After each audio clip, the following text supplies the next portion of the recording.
Assalamualaikum warahmatullahi wabarakatuh. Sobat mulia dimanapun Anda berada, semoga selalu dalam keadaan sehat walafiat. Berjumpa lagi bersama kami di podcast Mulia Talk dengan saya Ustazah Hanum Muftiani. Di sini saya tidak sendiri, saya ditemani narasumber yang sangat hebat, seorang pakar di bidangnya. Assalamualaikum Ustazah Rika. Waalaikumsalam warahmatullahi wabarakatuh Ustazah. Bagaimana kabarnya nih? Alhamdulillah sehat walafiat. Alhamdulillah. Mungkin terlalu berlebihan ya kalau istilah pakar itu ya mungkin agak sedikit pengalaman saja lah di bidang itu, karena dalam proses saya membersamai murid-murid ya siswa-siswi di sekolah gitu. Oke Ustazah, sebelum kita masuk ke tema kita di podcast ini, kami mempunyai semacam tagline seperti itu. Jadi ketika saya mengatakan Mulia Talk, nanti dijawabnya inspiratif dan mencerahkan. Kita sama-sama ya Ustazah ya. Siap. Oke, 1, 2, 3. Mulia Talk, inspiratif dan mencerahkan. Terima kasih loh sudah meluangkan waktunya hadir di podcast kami. Ya, sama-sama, saya juga senang bisa sharing-sharing, bisa berbagi pengalaman ilmu ya sama teman-teman semuanya, sama penonton di rumah mungkin ya sekedar saling belajar lah gitu, kita sharingkan biar lebih bermanfaat gitu, tidak berhenti di kita saja gitu. Oke, jadi Ustazah, siang hari ini kita akan mengusung tema kita adalah tips berkomunikasi dengan remaja. Jadi bagaimana sih kita berkomunikasi dengan remaja itu supaya kita bisa berinteraksi dengan baik, bisa berkomunikasi dengan baik, khususnya antara remaja dengan orang tua. Hal itu kan diperlukan ya Ustazah, soalnya kita ketahui bahwa remaja itu merupakan fase di mana anak itu rasa ingin tahunya lebih tinggi, suka kepo seperti itu Ustazah. Jadi kita perlu membangun komunikasi terutama antara orang tua dengan remaja itu harus terarah seperti itu saja. Nah, terkait dengan tema kita yang kita usung, bagaimana menurut Ustazah? Menarik sih, ini tema yang sangat menarik ya menurut saya ya. Dan komunikasi itu sebenarnya kan suatu hal yang paling mendasar gitu. Tapi kadang kita sering menyepelekan atau melupakan gitu, padahal komunikasi itu paling penting gitu loh. Gimana kalau hal dasarnya saja tidak bisa terbangun dengan baik gitu loh antara orang tua dengan remaja, nah apalagi untuk hal-hal krusial nantinya, karena untuk dampak kedepannya itu nanti akan berhubungan dengan proses tumbuh kembangnya mereka sebagai remaja gitu loh ya kan. Nah makanya ini temanya ini memang cukup menarik, dan semoga memang para orang tua dan kita sendiri sebagai calon orang tua ini bisa bisa belajar gitu loh dari beberapa mungkin informasi yang akan saya sampaikan di kesempatan kali ini ya gitu. Ya, jadi aspek komunikasi itu sangat penting ya Ustazah untuk mengantarkan kita bagaimana anak remaja kita ini bisa terarah ke hal yang lebih baik seperti itu. Nah, terkait tidak usah panjang lebar Ustazah, kita langsung ke tips yang pertama. Tips yang pertama itu apa Ustazah? Jadi ada 6 tips ya. Tips yang pertama itu adalah menentukan pola asuh. Nah, dalam rumah tangga, dalam sebuah rumah itu. Jadi pola asuh sendiri itu dalam ilmu psikologi itu ada 3. Yang pertama ada pola asuh otoriter, di mana orang tua itu terlalu mengekang terhadap anaknya. Jadi anak itu harus pokoknya apa-apa selalu manut sama orang tua gitu loh. Nggak boleh punya persepsi atau kebebasan yang lain, tidak punya ruang untuk mereka bisa menyampaikan rencananya atau planningnya, pendapatnya itu nggak bisa gitu. Harus selalu searah ke orang tua gitu. Yang kedua itu ada pola asuh yang sifatnya permisif, yaitu pola asuh yang kebalikannya dari otoriter itu.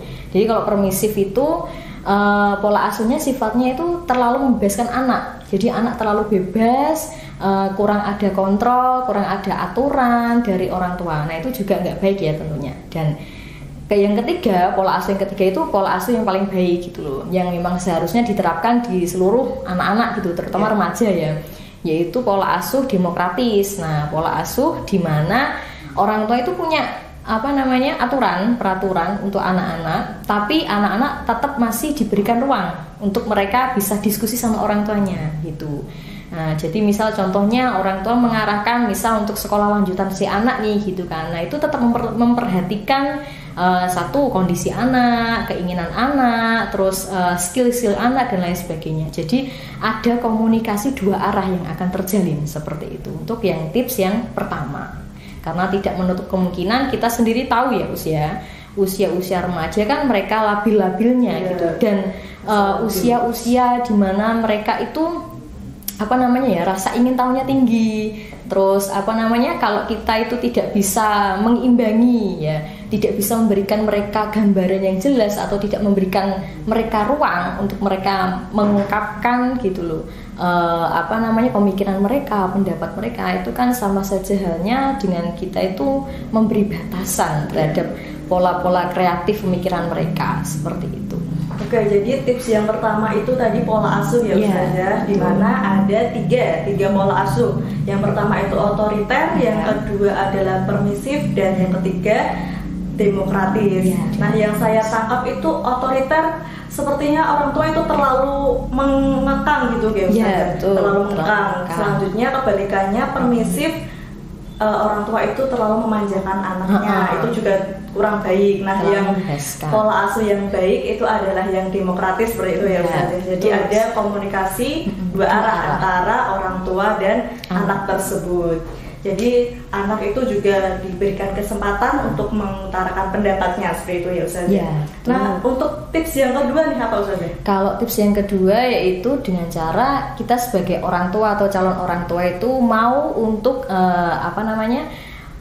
mengajak mereka komunikasi terlebih dahulu. Jadi kita yang mendahului gitu loh. Maksudnya yang kita yang memancing gitu loh, maksudnya gitu. Kita yang ngajak komunikasi mereka terlebih dahulu. Ya, memang tidak menutup kemungkinan sih, namanya orang tua kan punya banyak kesibukan gitu ya. Berbagai macam aktivitas, pekerjaan itu sangat menyita waktu kita ya gitu sebagai orang tua mungkin. Tapi ya mau nggak mau memang harus kita lakukan ya. Ya ibaratnya meskipun kita cuma punya waktu di satu hari dalam seminggu, waktu hari liburnya mereka, katakanlah ya weekend gitu kan, bisa kita kasih mereka perhatian ya yang sederhana saja, nggak usah yang terlalu berlebihan lah gitu ya, nggak usah terlalu, ya contoh-contoh sederhana saja seperti ini misalnya. Dengan memberikan mereka pertanyaan gitu, kayak tadi gimana di sekolah gitu, ada pelajaran yang susah nggak gitu kan. Terus misal tadi di sekolah ada cerita apa gitu, ada cerita-cerita enggak, ada kejadian apa gitu. Itu kan remaja sendiri yang mereka itu lebih cenderung tertutup ya. Itu kan mereka kalau lama-lama dipancing kan akan bisa terbiasa. Kalau hal itu bisa dibiasakan setiap hari, otomatis nanti mereka ya akan terbuka dengan sendirinya ke kita tanpa harus kita pancing lewat pertanyaan terlebih dahulu, seperti itu. Jadi orang tua itu tidak selamanya harus menunggu sang anak cerita terlebih dahulu, tapi sebagai orang tua harus memulai pembicaraan terhadap anak. Jadi memang tidak bisa dipungkiri di sela-sela kesibukan pastikan ada 1 hari 2 hari orang tua itu free gitu ya. Jadi bisa digunakan quality time bersama dengan anak. Jadi anak bisa bercerita kesehariannya di sekolah maupun di luar sekolah.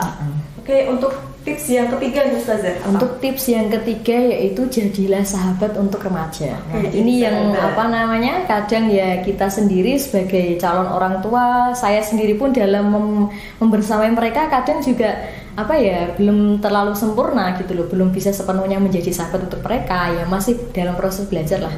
Yang namanya sahabat itu kan pasti identik dengan istilah teman curhat ya. Seperti itulah ya. Kalau sama sahabat itu pasti itu berarti teman curhatnya gitu loh. Kita kan pasti dulu pas muda juga gitu ya, pas masih masa-masa remaja gitu. Nah, itu loh yang kadang kita yang harus pertama meluangkan waktu untuk mereka tentunya. Yang kedua, gimana caranya kita itu bisa jadi teman curhat yang asik.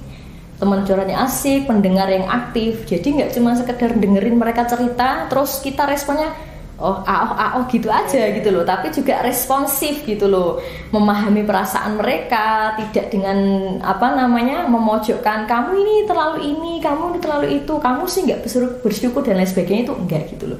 Tapi lebih ke teman curhat yang benar-benar bisa memahami perasaan mereka gitu loh, bisa apa namanya ya, melihat apa yang mereka ceritakan itu menggunakan sudut pandang mereka gitu loh. Nah itu yang kadang itu agak susahnya di kita itu seperti itu, karena sudut pandang kita kan sudah sebagai orang tua gitu ya. Nah tapi kita harus mau nggak mau harus mau belajar untuk melihat satu sisi atau satu kejadian permasalahan itu menggunakan sudut pandang mereka, agar kita bisa lebih mengikuti atau memahami perasaan yang mereka rasakan, biar mereka lebih care gitu loh ke kita. Seperti itu. Jadi kita sebagai orang tua bisa menjadi teman, sahabat tadi ya Ustazah. Jadi sang anak ini mau cerita itu tidak sungkan, tidak ada yang ditutup-tutupin seperti itu. Memang sebagai orang tua itu perannya harus multi talent ya. Itu. Jadi sang anak mau curhat tentang apapun itu ya los aja gitu ya. Jangan sampai anak itu dia mencari rumah di luar rumahnya, di luar rumahnya sendiri. Padahal sebenarnya dia kan sudah punya rumah ya, tapi kenapa dia harus mencari rumah ya seperti itu ya.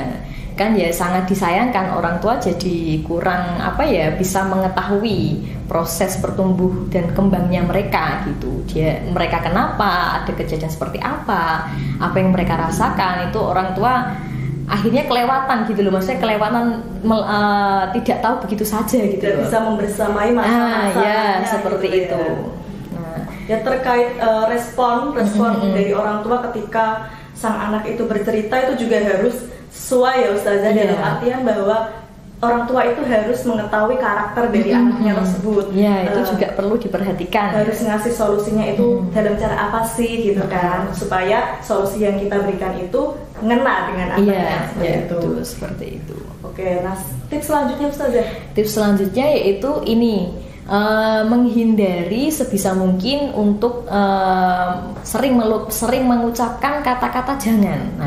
Ini ilmu ini saya dapatkan ketika saya dulu pernah ikut seminarnya Kak Seto waktu kuliah. Jadi beliau menyampaikan kalau bisa, meskipun sifatnya aturan kita itu berupa larangan, tapi hindari sebisa mungkin menggunakan kata jangan. Karena hal itu nanti akan mematikan pola pikir anak yang seharusnya pola pikirnya itu bisa bertumbuh ke atas, tapi ketika kita terlalu sering jangan, dia jadi nggak bisa berkembang gitu loh, stagnan, merasa gitu. Dibatasi. Ya, dibatasi. Dia jadi cari aman gitu loh, kayaknya gitu. Daripada nanti saya kayak gini, mending nggak usah. Karena itu salah satu efeknya atau dampaknya kalau orang tua terlalu sering berkata jangan gitu. Nah, sebisa mungkin ya caranya seperti ini, dengan cara kita berikan mereka gambaran yang jelas. Misal yang namanya remaja kan dia rasa ingin tahunya tinggi, dia penasaran misalnya terhadap suatu hal. Kita berikan gambaran kepada mereka. Kalau misalnya kamu melakukan suatu perbuatan yang negatif ya, yang seperti ini, nanti efeknya kamu akan seperti ini loh. Nah gitu. Tapi kalau kamu bisa menghindari hal ini gitu, nanti kamu akan mendapatkan hal yang seperti ini, kamu akan mengalami seperti ini, efeknya seperti ini. Nah gitu. Kalau kita sudah memberikan mereka gambaran yang jelas ya tentang nanti akibatnya seperti apa, merugikan atau enggak untuk mereka, otomatis kan mereka juga akan belajar berpikir. Nah, dengan cara seperti itu kita juga secara otomatis ya, secara nggak langsung itu melatih mereka untuk bisa mengambil keputusan gitu loh untuk dirinya. Oh iya ya, kalau aku seperti ini nanti aku jadi kayak gini gitu loh. Mau nggak kira-kira kalau kamu seperti itu? Ya seperti itu. Kita kembalikan ke mereka tetap, tapi masih dalam pantauan kita gitu loh. Jadi dari yang saya tangkap itu, sang anak itu diberi penjelasan ataupun dikasih opsi. Nah, misal kamu melakukan ini nanti efeknya ini, dampaknya ini. Kalau kamu tidak melakukan nanti dampaknya ini. Di situ benar kata Ustazah tadi, anak bisa berlatih untuk memutuskan sesuatu. Jadi mereka dikasih pilihan, diberikan opsi, anak juga bisa belajar untuk memilih mana yang baik dan mana yang benar. Selanjutnya Ustazah, tips efektif berkomunikasinya itu gimana lagi Ustazah? Tips yang kelima yaitu hindari kata-kata yang sifatnya judgement gitu, menjudge, terus meremehkan ataupun kata-kata yang sekiranya menyudutkan mereka. Karena kita tidak bisa memungkiri sendiri ya, sebagai orang tua kan pasti kita belum jadi orang tua yang sempurna gitu loh. Tidak menutup kemungkinan kadang kita juga belum bisa menjadi contoh ya, menjadi role model yang benar-benar baik sepenuhnya bagi mereka. Jadi kita juga harus berlaku adil gitu loh pada mereka. Kalau kita juga punya kemungkinan melakukan kesalahan, apalagi mereka gitu loh. Kita yang sudah dewasa saja salah gitu loh, apalagi mereka yang masih labil gitu ya, pasti ya akan melakukan kesalahan, pernah salah gitu loh. Jadi ya itu yang perlu kita lakukan, itu bersikap adil terhadap kesalahan yang mereka perbuat. Kalau mereka salah, jangan buru-buru langsung dijudge. Oh, kowe iki kan Deni rak ngandel gitu. Kadang kan gitu ya orang tua ya. Langsung makanya jadi anak ki aja bantah wong tua. Kan kayak gitu kan jadi apa ya, kalau orang tua berkata-kata kurang baik kan ya juga takutnya jadi dosa juga itu tadi ya gitu. Nah, alangkah baiknya itu ya kalau anak melakukan kesalahan, kita tanya dulu baik-baik gitu. Kita konfirmasi. Kamu kenapa Nang? Atau kamu kenapa Mbak? Kok bisa kamu seperti ini tuh awalnya gimana gitu? Kamu kok bisa melakukan seperti itu? Kenapa? Ya, dan lain sebagainya. Kita tanya dulu lah baik-baik alasannya apa, penyebabnya apa. Dan ada manfaatnya loh kalau kita mau seperti itu. Yang pertama, manfaatnya kita jadi bisa tahu gitu, bisa menganalisis. Oh, ternyata si anak ini dia itu pengennya seperti ini, tapi ada kendala dan lain sebagainya. Kalau kita langsung menyudutkan mereka, otomatis kita nggak akan bisa memecahkan masalah mereka. Kita nggak akan bisa merubah perilaku yang buruk mereka itu. Makanya tidak selamanya kadang ketegasan memang diperlukan untuk anak, memang untuk mendisiplinkan mereka gitu loh terhadap aturan-aturan yang kita buat. Tapi tidak selamanya terus selalu ditegasi gitu loh. Ada kalanya juga kita pakai hati nurani gitu loh ya. Itu juga dilakukan sama orang tua saya juga gitu.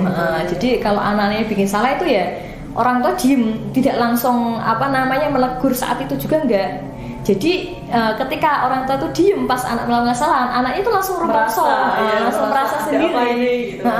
Wah ini gimana ya? Jadi takut sendiri. Padahal orang tua masih bersikap tenang gitu. Belum melakukan tindakan. Nanti kalau anaknya sudah agak tenang baru ditanya, kamu kok bisa melakukan seperti itu? Kenapa? Gitu. Akhirnya kan kita dengan sendirinya, anak dengan sendirinya itu legowo untuk bercerita dan lebih-lebih mau minta maaf gitu. Itu manfaatnya. Kita sebagai orang tua bisa tahu, oh ternyata ada apa ya kok anak melakukan seperti ini, problem apa gitu, dan gimana cara nanganinya. Kita jadi punya celah gitu loh. Kalau tahu kita bisa menganalisisnya, itu di situ manfaatnya. Jadi seperti dicari itu. Akar permasalahannya lebih dahulu. Sang anak ini melakukan hal ini tuh karena apa, penyebabnya apa, seperti itu. Jadi jangan langsung menjudge anak tersebut ya. Jadi kalau malah langsung menjudge itu kayak membatasi mereka, malah mereka jadi takut untuk bercerita atau bagaimana seperti itu.